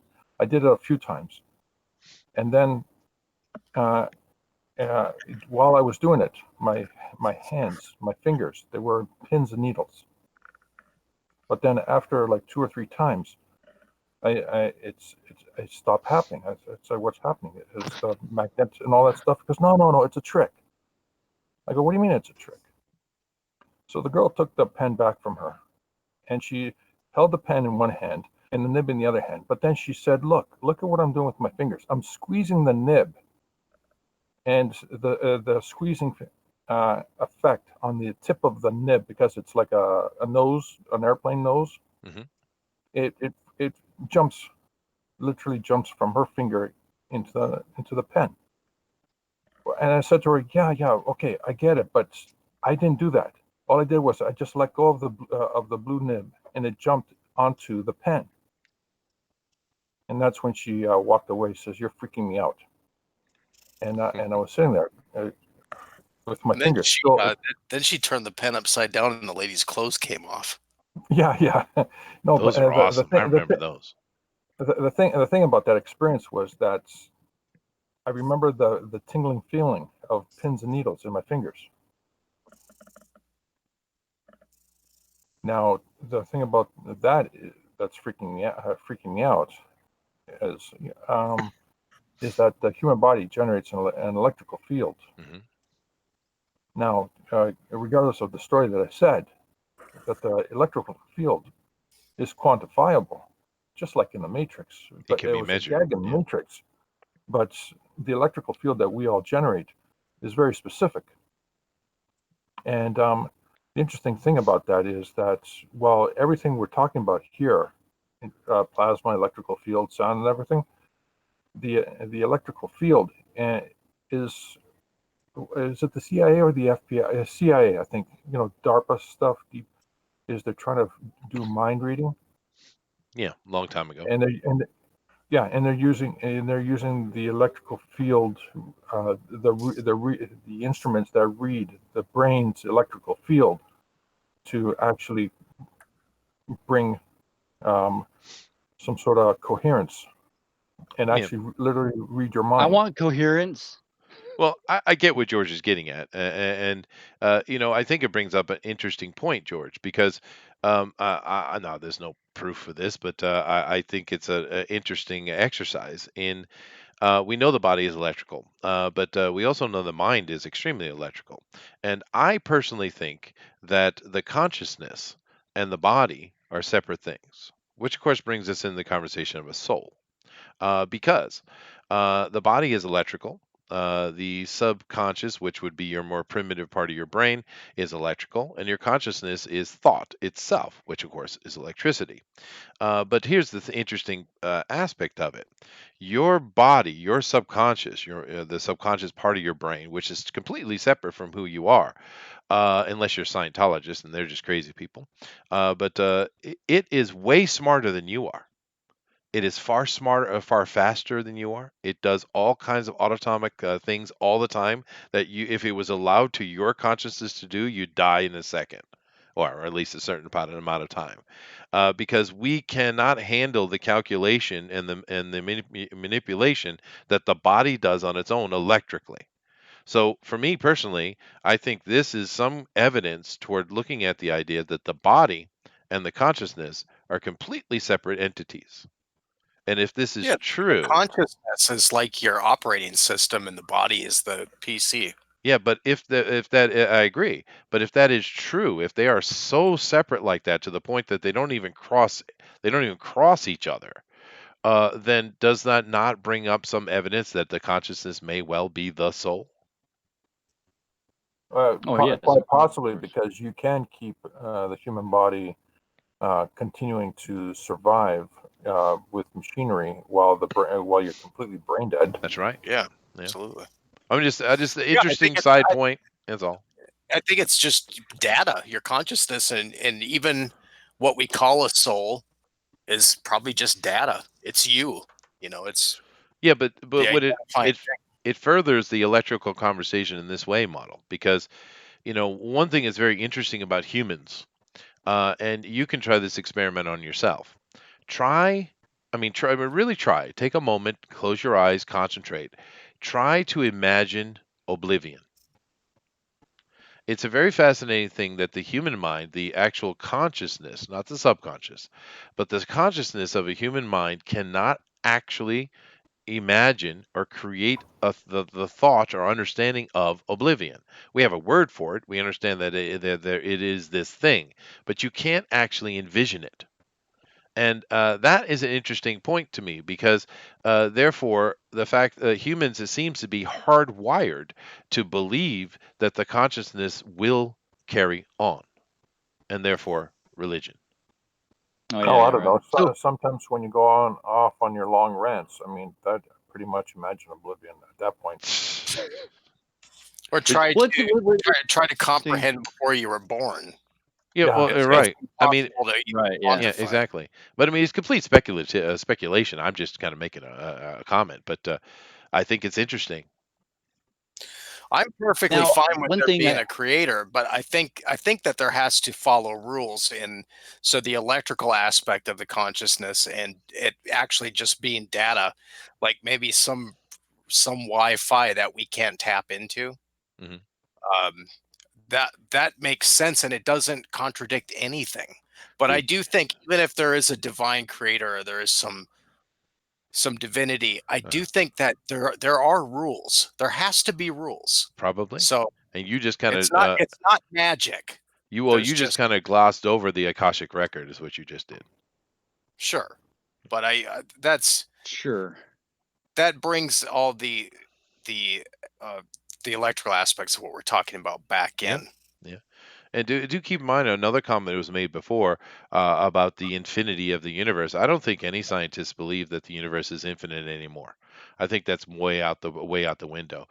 From the electrical model, what they're saying is the electrical fields are coming out of some central point, which they haven't bothered to surmise yet, and it's constantly continually reaching itself out. So it's not infinite; it's certainly countable, right? An edge, something that I think that is, I guess, a point to make somewhere in here and how it affects everything is that electricity. We think of electricity as this positive, negative, or it's a value or something, and all the waves in our brain, everything we've been talking about, go up and down. What we begin with is this idea then of what is zero.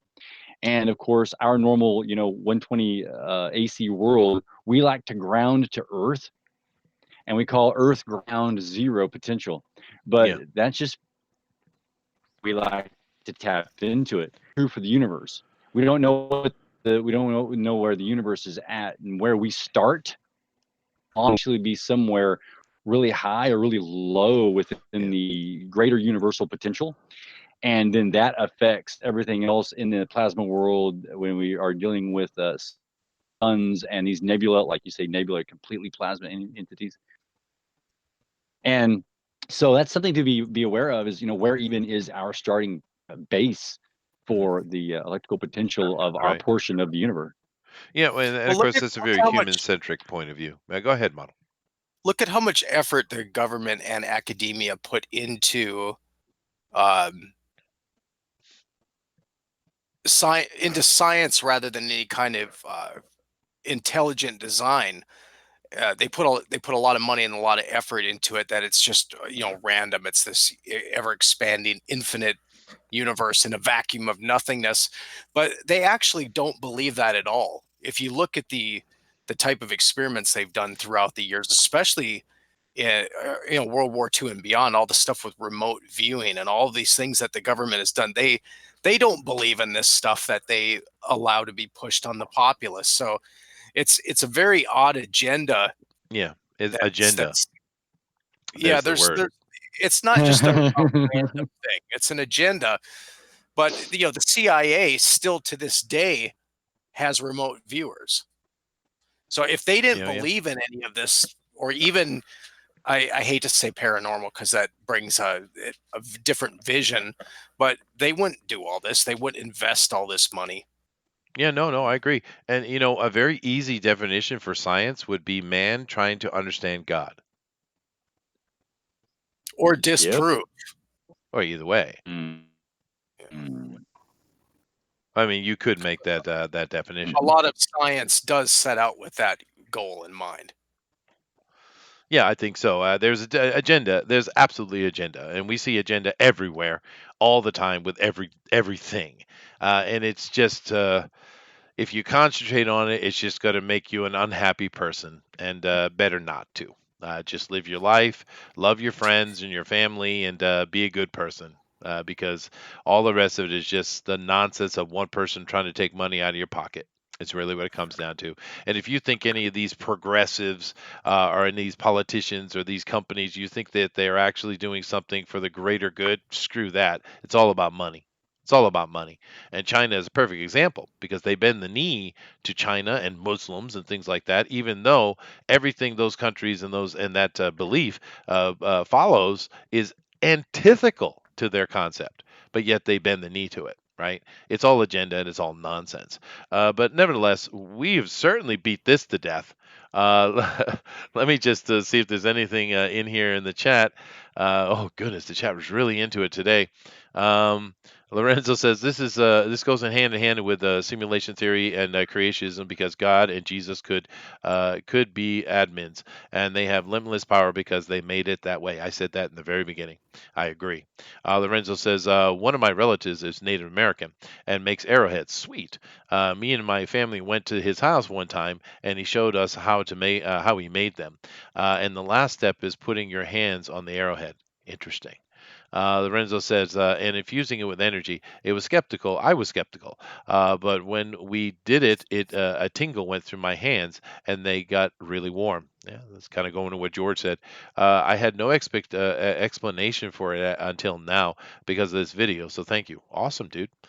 So basically, Chester, you believe in a form of our Cartesian dualism.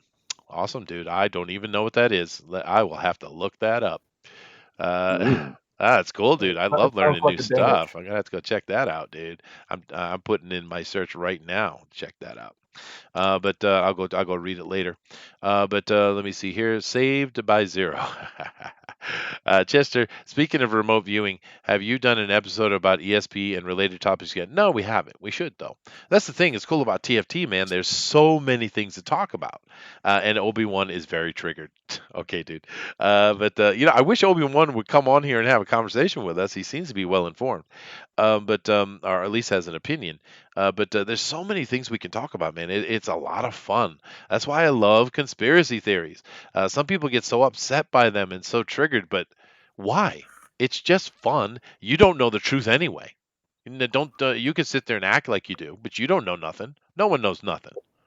Most Well, of our well, since most of the things we use in our daily life were stumbled upon, right? since we're closing out the show, why don't we talk about DeWolf's project? DeWolf, give us an Can I bring elevator up pitch. can I bring up one more thing before we go to the promotional stuff?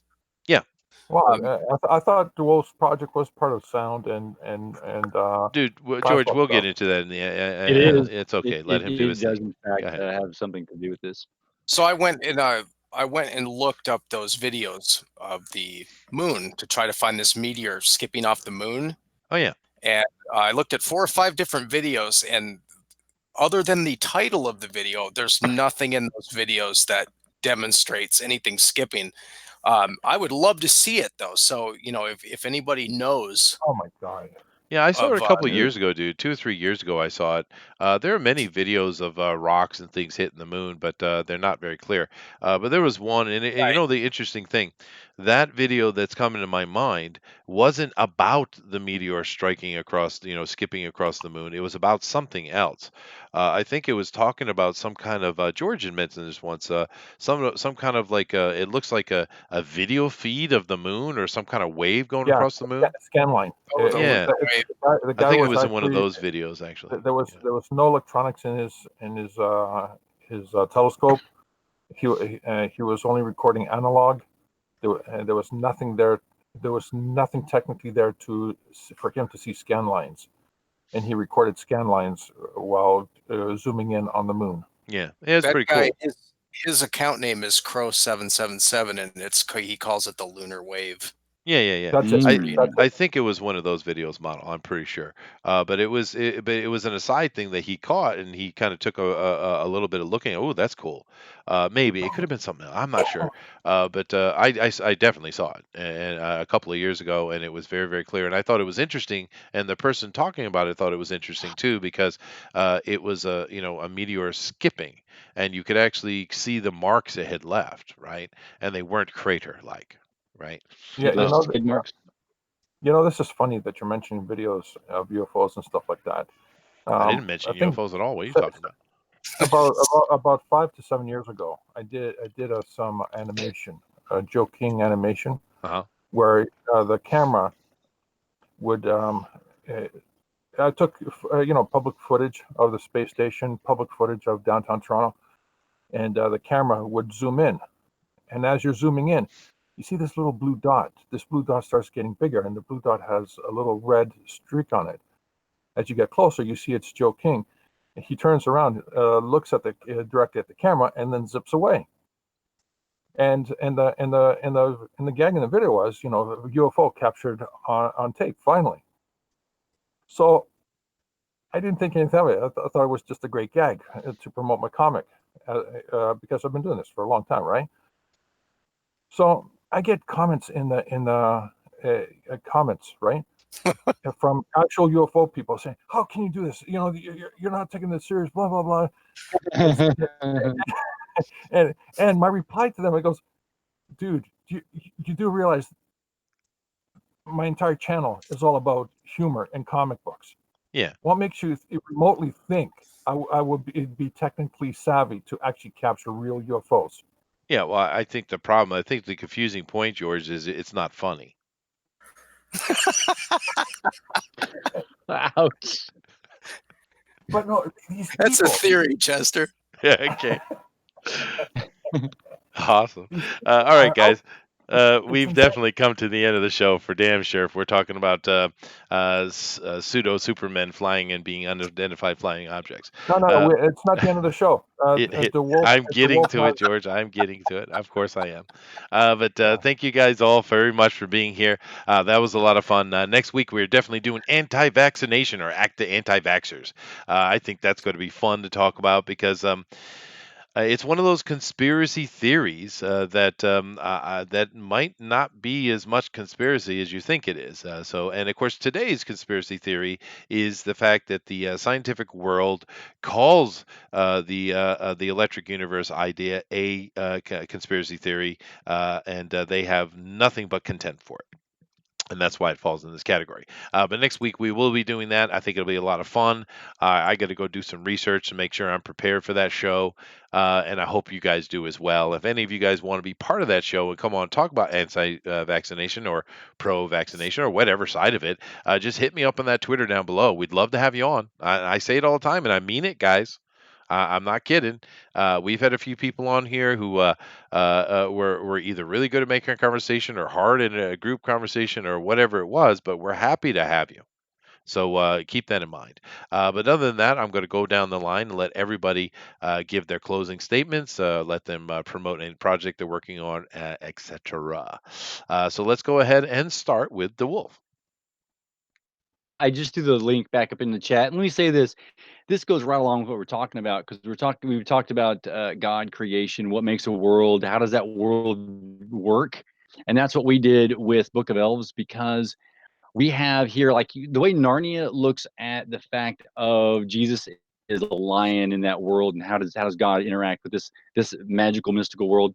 We got the same thing going on here. What happens if you have a world that is also created, and it is now has its own cosmology? Men and elves are separated at some point, and how does that work together? All of the cosmology stuff, though, we've put into into the back end of this, and the project itself, the book, is all character driven.